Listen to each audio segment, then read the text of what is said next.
Alors, à la Belcombe la semaine passée, nous avions consacré plusieurs articles et même toute une émission sur le procès de Shakib Khalil au tribunal de Sidi Mohamed, qui était aussi le procès de l'ancien PDG de Sonatrach, Mohamed Mziane, qui est incarcéré et qui est en prison.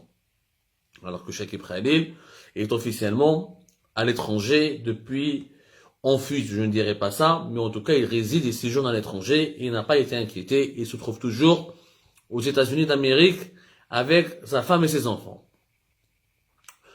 Une semaine après ce procès, on pouvait espérer, ou là, on espérait que la Sonatrach tire les leçons de ce qui a été dit dans ce procès, de ce qui a été révélé dans ce procès, et que les magouilles vont s'arrêter, parce qu'il y a déjà un méga procès qui concerne l'époque de Shakib Khalil. Comme comme la dernière fois, Shakib Khalil rah, mais les pratiques terroristes mazalhom. La corruption, les magouilles, rien n'a changé. La preuve, nous avons découvert au cours de notre enquête que le PDG de Sonatrach, Tawfiq Hakkar, mais son principal bras droit et son principal collaborateur, qui est le directeur central de la division Engineering et Project Management, la fameuse direction EPM de Sonatrach, qui est l'une des directions les plus sensibles et la plus névralgique de la Compagnie nationale des hydrocarbures. Cette direction elle est en charge de la réalisation et de l'attribution des marchés publics pour la réalisation et le suivi de tous les méga projets et de tous les projets les plus importants financés par Sonatrach dans le secteur des hydrocarbures. Je vous rappelle que chaque année, Sonatrach consacre jusqu'à 7 milliards de dollars, voire 8 milliards de dollars d'investissement pour découvrir de nouveaux gisements, explorer de nouveaux gisements, de nouvelles réserves, mettre en production de nouveaux sites pétroliers ou gaziers. Donc, c'est des enjeux, c'est des marchés très importants. Malheureusement, nous avons confirmé, au cours de notre enquête, toutes les compagnies sérieuses, notamment les compagnies occidentales, qui se sont dotées d'un code d'éthique et d'une législation anticorruption très stricte, et qui sont particulièrement surveillées par les autorités de leur pays depuis les scandales qui ont ébranlé Total, Petrofac, Saipem, Eni, ExxonMobil, à travers tous les scandales qui se sont déroulés ces dernières années pendant 30 ans sur la corruption. Les pays occidentaux, la France, l'Espagne, l'Italie, les États-Unis, le Canada, ont adopté des législations très strictes pour empêcher que leurs sociétés ne versent des pots de vin à des dirigeants politiques de pays étrangers pour remporter des marchés dans les hydrocarbures. Malheureusement, la nouvelle législation, ou le nouveau code d'éthique de ces groupes occidentaux ne leur permet pas de travailler en Algérie, parce que l'enveloppe, il n'y a pas de marché. La preuve, la majorité des compagnies américaines à Sonatrach depuis 2019-2020.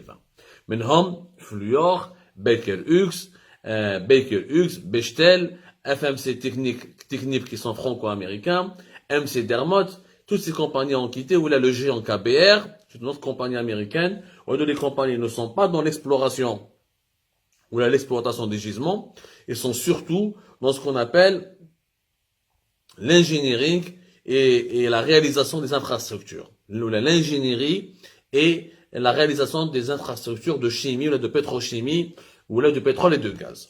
Maintenant, une société italienne, l'Ousma Technimont. Elle Technimont Yashma'a, elle devait réaliser un projet très important, Roud el-Bagel. Roud el-Bagel, déjà fait Algérie part.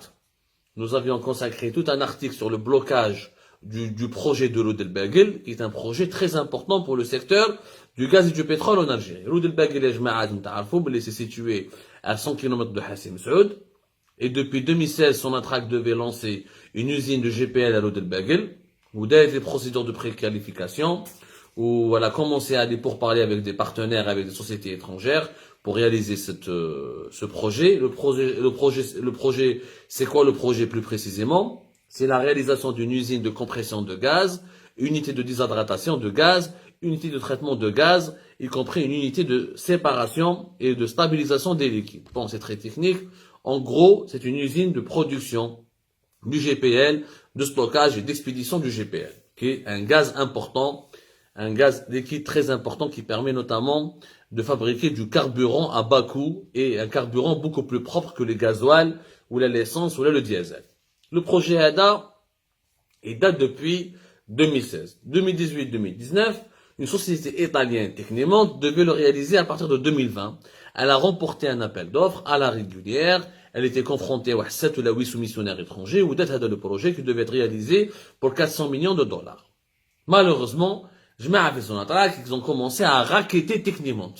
مدينة شيبا توفيق حكار وهذا أوجهان فرج يبعثوا دي انترميديير لتكنيمونت باش يدوا عليهم دراهم.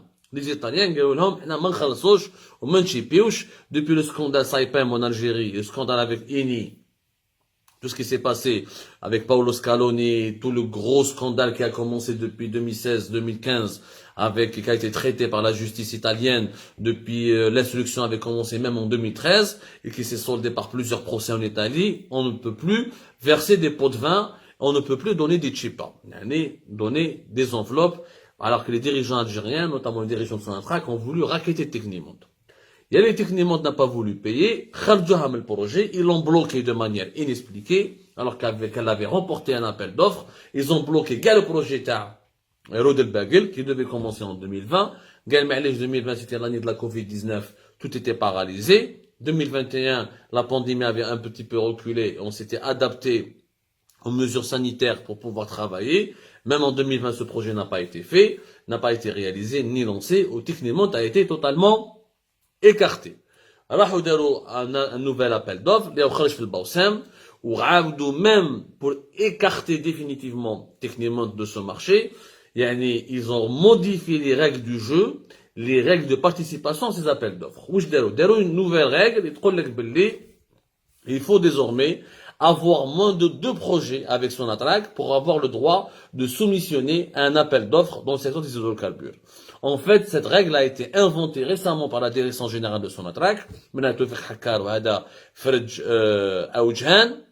pour tout simplement éliminer les sociétés de Chipet. Qui m'a Technimont, elle ne peut plus participer donc à un appel d'offres parce qu'elle a déjà un projet qui est en cours, qui a été attribué en 2018. C'est le projet DJ dans un gisement Z-Sina. Z-Sina, c'est un gisement qui est au sud du pays. J'ai oublié où est-ce qu'il était situé.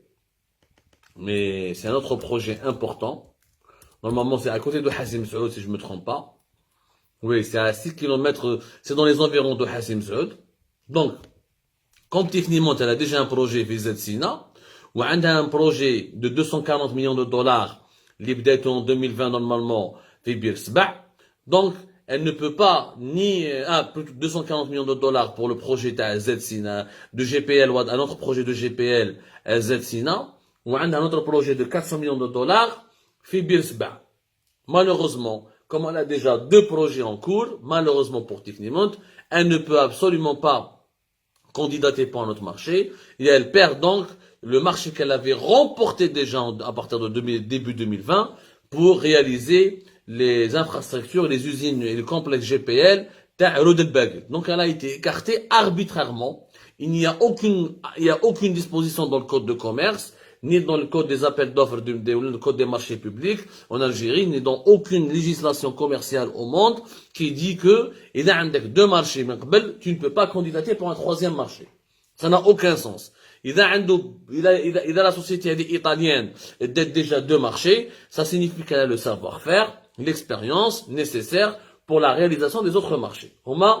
Ils ont fait cette règle pour écarter Technimont et pour ainsi écarter toutes les autres compagnies italiennes ou la française ou la britannique ou la occidentale qui ont déjà des projets en Algérie, comme Bonatti, comme les japonais GGC, comme les espagnols de Tecnidas et Leonidas. Ces gars seront écartés et qui va pouvoir participer aux appels d'offres de Sonatrach ou là au futur marché onéreux ou là au futur marché que va financer Sonatrach avec son budget d'investissement qui est encore de l'ordre de 7 à 8 milliards de dollars. Ce sera les compagnies chinoises. Parce que les compagnies chinoises, mais ont un projet Fdzaïr. Comme ils n'ont pas de projet en Algérie, donc ils peuvent se conformer facilement à cette règle il faut avoir moins de 2 marchés avec Sonatrach pour candidater pour un nouvel appel d'offres concernant un autre marché.